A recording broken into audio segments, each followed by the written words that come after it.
최근 취업준비생들 사이에서 토익은 기본이거니와 토익 스피킹, 오픽과 같은 영어 말하기 점수에 이르기까지 각종 스펙 쌓기 열풍이 불고 있습니다.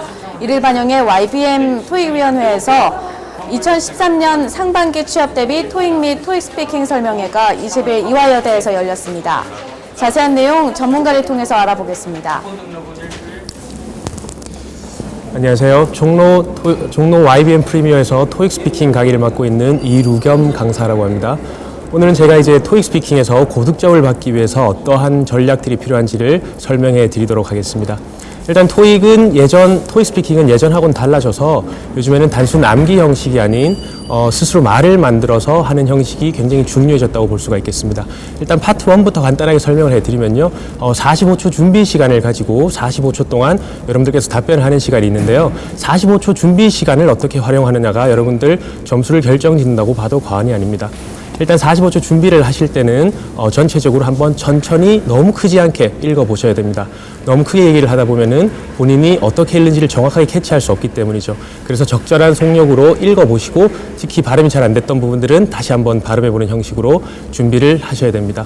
그리고 답변을 하실 때는 앞부분에서 실수하셨던 부분을 유의하셔서 큰 소리로 읽어주시기 바랍니다. 그렇다고 너무 크게 읽지는 마시고요. 적절한 리듬감을 지키시는 것이 되게 중요합니다. 외국에는 한국 사람들이 영어를 할 때 발음으로 알아듣는 것이 아니라 각각의 액센트로 알아듣기 때문에 그 리듬감이 가장 중요하다고 할 수 있겠습니다. 그럼 파트 2로 한번 넘어가 보도록 하겠습니다. 파트 2 같은 경우는 그림 묘사를 해야 되는 부분인데요. 그림 묘사를 할 때 있어서 준비 시간은 따로 준비를 하는 것이 아니고요. 45초 그림 묘사를 하는 것처럼 처음부터 여러분들께서 그림에 보이는 메인 피처, 중심이 되는 사람들이 있습니다. 그 사람들을 중심적으로 해서 설명을 시작하셔야 됩니다. 그리고 30초 동안에 여러분들께서 45초 동안 전개하고자 하는 부분을 30초 동안 전개하시고요. 다시 45초 답변 시간이 되면은 앞에 30초 했던 거를 다시 전개를 시작하시고 나머지 15초를 설명을 못했던 부분으로 채워가시는 형식이 좋습니다. 그렇다고 해서 처음부터 끝까지 한 사람을 붙잡고 전부 다 설명하지 마시고요. 사람이 있다면은 상대방의 그림을 보지 않는다는 생각을 하시고 적절한 배치를 하시고 움직이시기 바랍니다. 아시겠죠? 그리고 파트 3 부분이 요즘에 특히나 어려워지고 있습니다. 파트 3 4번, 5번 같은 경우는 나오는 문제에 대해서 빨리 답변을 시작을 하시면 됩니다. 답변을 빨리 시작하지 않으면 감점이 시작된다는 거 잊지 마시기 바라고요. 답변을 빨리 하려면 문제를 활용하셔야 되겠습니다. 예를 들어서 When was the last time you bought an electronic product라고 한다면은 The last time I bought an electronic product 이런 식으로 문제를 활용해서 시작을 하셔야 되겠죠. 물론 필러 표현으로 well 이런 걸 붙일 수는 있겠지만 그런 거를 붙인다고 해서 점수를 더 주는 건 아니고 또 where를 붙이기 시작하면은 농담 삼아 well 이렇게 길게 하는 경우가 있으니까 그런 부분들을 또 유의해 주셔야 된다는 거 잊지 마시고요. 파트 3의 6번이 가장 중요해지고 있습니다. 파트 3 6번 같은 경우는 일단은 4번, 5번하고 다르게 30초를 채워야 되는 중요한 파트가 되겠죠. 그렇기 때문에 30초를 채울 때는 일단은 생각을 유기적으로 전개를 하실 줄 아셔야 됩니다. 단순 암기로는 절대로 좋은 얘기를 할 수 없고요. 일단 가장 중요한 전개 방식은 이유, 설명, 예시 형태를 꼭 따라가셔야 된다는 거 잊지 마세요. 분량은 물론 제일 중요한 건 이유와 설명이 되겠지만 예시 부분이 길어야 30초를 채울 수 있다는 거 잊으시면 안 되겠습니다. 여기서 또 중요한 것은 영어식 사고라고 하는 겁니다. 한국식으로 사고하게 되면은 처음부터 설명을 하게 돼서 외국인들이 알아듣기 되게 어려워요. 그렇기 때문에 영어식으로 내가 하고자 하는 말을 먼저 던지고 설명하는 형식으로 전개를 해 주시기를 부탁드리겠습니다. 자, 일단 파트 4로 한번 넘어가 보도록 하겠습니다. 파트 4는 다양한 자료들이 있는데 그 주어진 정보들을 여러 개를 여러분들께서 공부를 하시다 보면은 충분히 예측할 수 있는 힘이 길러지게 됩니다. 그 예측을 할 수 있는 힘이 길러지게 되면은 지금부터는 듣기가 요구되기 때문에 예측을 하고 잘 들을 수 있도록 하셔야 되겠죠. 간단한 팁을 드리자면 7번 문제는 제일 위쪽에 답이 있을 확률이 80% 이상이라고 보시면 되고요. 그 다음에 8번 문제는 보통 잘못된 정보를 묻는 경우가 많습니다. 잘못된 정보를 묻는다고 하는 것은 간단합니다. 제 이름이 이루겸인데요. 예전에 학생이 학원에 전화해서 제 수업을 또 듣고 싶어서 전화했습니다. 그래서 질문을 했어요. 저 이루만 선생님 아직도 수업하세요? 이렇게 질문을 했다는 거죠. 근데 전 이루겸이거든요. 그래서 학원에서 이루만 선생님이 아니라 이루겸 선생님입니다. 이렇게 얘기한 것처럼 잘못된 정보를 수정해 주시는 겁니다. 그리고 9번 문제가 가장 어려운데요. 사실 내용이 어렵다기보다는 주어진 시간 내에 여러분들께서 30초 동안에 말을 해야 되기 때문에 그 부분이 되게 어렵죠. 왜? 30초는 너무 짧기 때문에 때로는 이제 우리가 말을 빨리 하는 습관이 안 돼 있기 때문에 어렵죠. 그래서 더더욱 예측을 하고 빨리 답변을 시작할 줄 알아야 됩니다.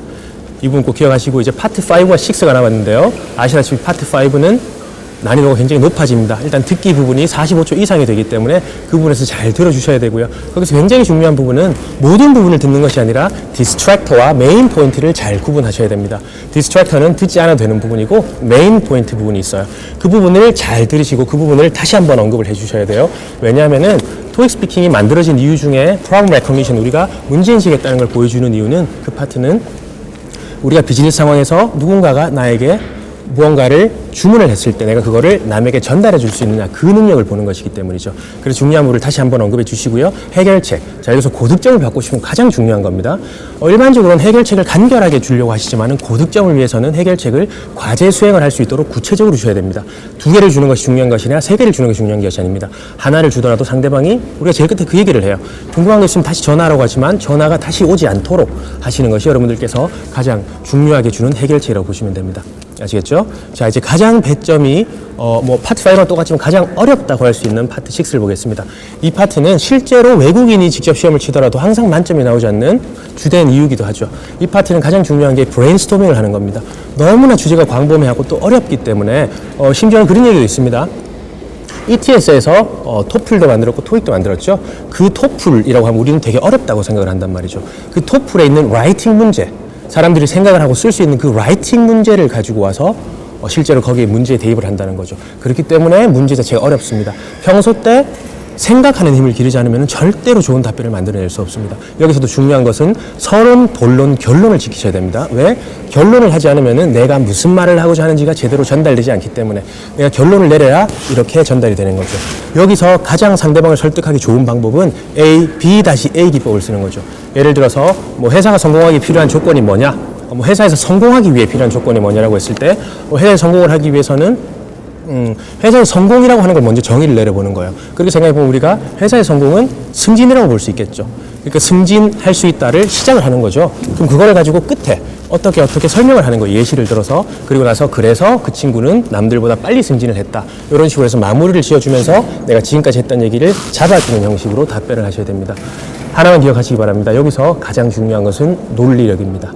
아시겠죠? 이상 고득점 팁이었습니다. 감사합니다.